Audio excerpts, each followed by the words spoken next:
السلام عليكم ورحمة الله. ازيكم عاملين ايه؟ يا رب كلكم تكونوا بألف خير. النهاردة ان شاء الله الاثنين السوق بتاعنا، وعايزة اقول لكم بقى اوريكم الحاجات اللي انا جبتها واقول لكم الاسعار عاملة ازاي. في اسعار نزلت كتير قوي، والحاجة الحمد لله سعرها نزل شوية. فانا هوريكم انا جبت ايه واقول لكم الاسعار عندنا عامله ايه، وانتوا كمان قولوا لي كده في الكومنتات انتوا منين والاسعار عندكم عامله ازاي. خلاص تعالوا بقى اوريكم انا جبت ايه. جبت بطاطس، ما شاء الله البطاطس حلوه جدا اهي.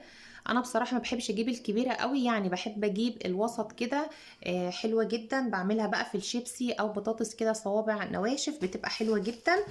البطاطس دي ب5 جنيه، جبت 4 ب20.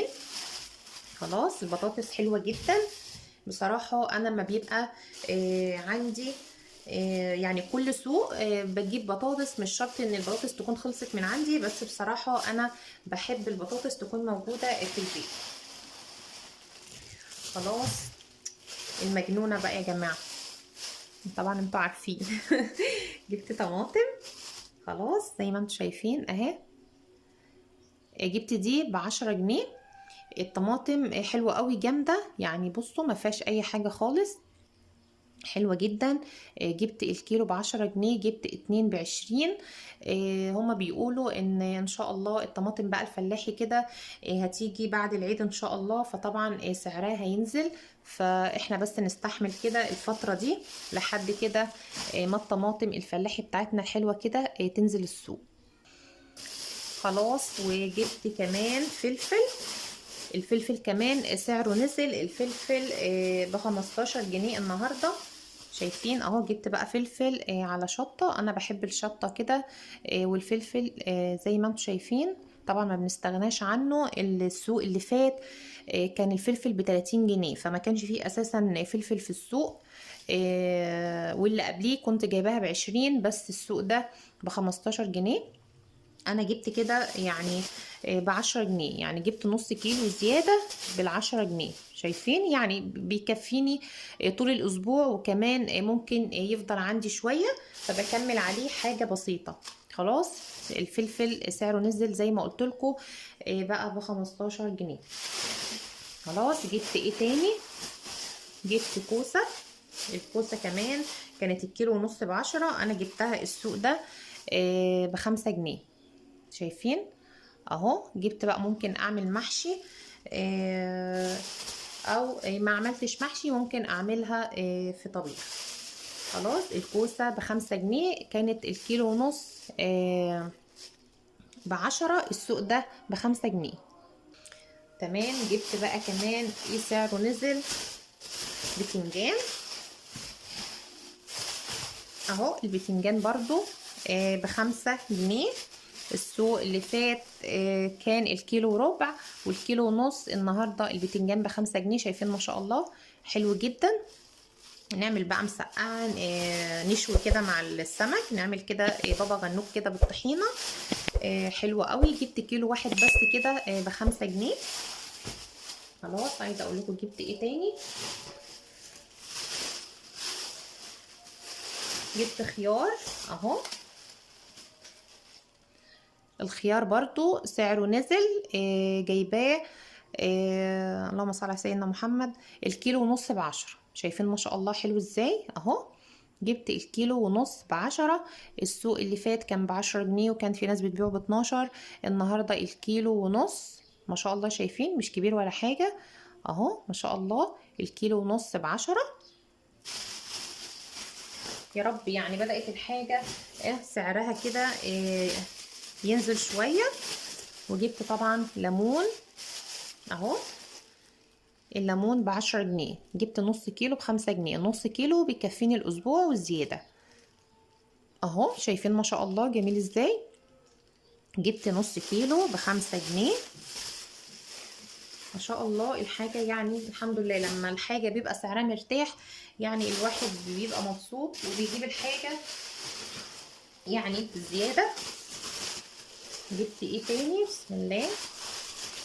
جبت موز اهو. جبت موز، الموز ب10 جنيه اهو. جبت 2 كيلو. ب10 جنيه طبعا. علشان احنا في صيام خلاص، فبيبقى اكل الفاكهه مش قد كده بصراحه. انا كنت جايبه الاسبوع اللي فات 3 كيلو ونص، ففضل عندي بصراحه، وكان الجو حر. فجبت المره دي 2 كيلو، ما جبتش كتير. تمام. طيب جبت ايه تاني؟ جبت برتقان بلدي، مش صيفي، انا ما بحبش الصيفي. جبت برتقان بلدي لقيته لسه موجود. الكيلو ب5 جنيه، جبت 2 كيلو يعني نعمله العصير اهو. 2 كيلو ب5 جنيه. تمام. جبت ايه تاني؟ ايه يا توته؟ جبت فراوله. شايفين فراوله ما شاء الله، ناشفه وحلوه جدا، ما فيهاش اي حاجه مش حلوه. بصوا ما شاء الله. شايفين الفراوله الكيلو ونص ب10. السوق اللي فات انا كنت جايباها ب10 جنيه، الكيلو ونص ب10. ما شاء الله حلوه جدا. تعملي بقى عصير، تعملي سلطه فواكه. انا بحب اعمل كده سلطه فواكه. بعمل بسم الله. بقطع الفراوله كده، وبقطع الموز وتفاح، عندي تفاح، وبعمل عصير، وبحط كده الفاكهه في قلب العصير، بتبقى حلوه جدا. شايفين ما شاء الله. جبت الكيلو ونص ب10. ماشي ماشي يا توتو. تمام اهو. جبت ايه بقى؟ اشربي نعناع، بحبه جدا اهو. النعناع اللي عندي قرب يخلص، فانا جبت نعناع. الواحده بجنيه، جبت ب2 جنيه نعناع، ريحته حلوه جدا ما شاء الله. فجبت ربطتين. جبت بقى ايه؟ بسم الله. خضار. شايفين خضار؟ جبت خضار. جبت بقى كزبره على شبت. شايفين ما شاء الله. ده خضار متقي كده، ريحته تحفه. امسكه بقى لسه كده، امسكه اوضبه كده، بيبقى ريحته حلوه قوي قوي. ده بقى خضار فلاحي، ما فيهوش بقى عليه ميه ولا اي حاجه. نعم يا توته؟ ما فيش عليه ميه ولا اي حاجه. ماما ماشي. فبيفضل معايا الاسبوع كله ما شاء الله. ماما جبت بقى كومبايه اهي، ما شاء الله جميله جدا. جبتها دي ب8 جنيه ما شاء الله. شايفين حلوه جدا. هنعملها بقى محشي مع بعض ان شاء الله في فيديو تاني. دي جبتها ب8 جنيه خلاص. وجبت بقى كمان، جبت سمك اهو ما شاء الله. عايزه اوريكم ده بقى ان شاء الله هنعمله النهارده كده في الفطار. جبت 2 كيلو ما شاء الله. السمك طبعا غالي اليومين دول، فانا جبت الكيلو ما شاء الله اهو. جبت الكيلو عامل 55 بس. يا توته بتكلمكم يا جماعه. بس يا ماما خلاص كده اهو. دي بقى يا جماعه التسويقه بتاعتنا الاسبوع ده، ودي الاسعار. زي ما قلت لكم ما شاء الله الاسعار حلوه جدا، والحاجه سعرها مرتاح. قولوا لي بقى انتوا الاسعار عندكم عامله ايه، ويا رب كده يرخي قوت المسلمين، اللهم امين. وده كان الفيديو بتاعنا للنهارده، فيديو سهل وبسيط خالص. ما تنسوش تعملوا لايك للفيديو واشتراك للقناه لو انتم مش مشتركين، علشان القناه تتشاف. بشكركم جدا، وانتظروني في فيديو جديد ان شاء الله. والسلام عليكم ورحمه الله وبركاته.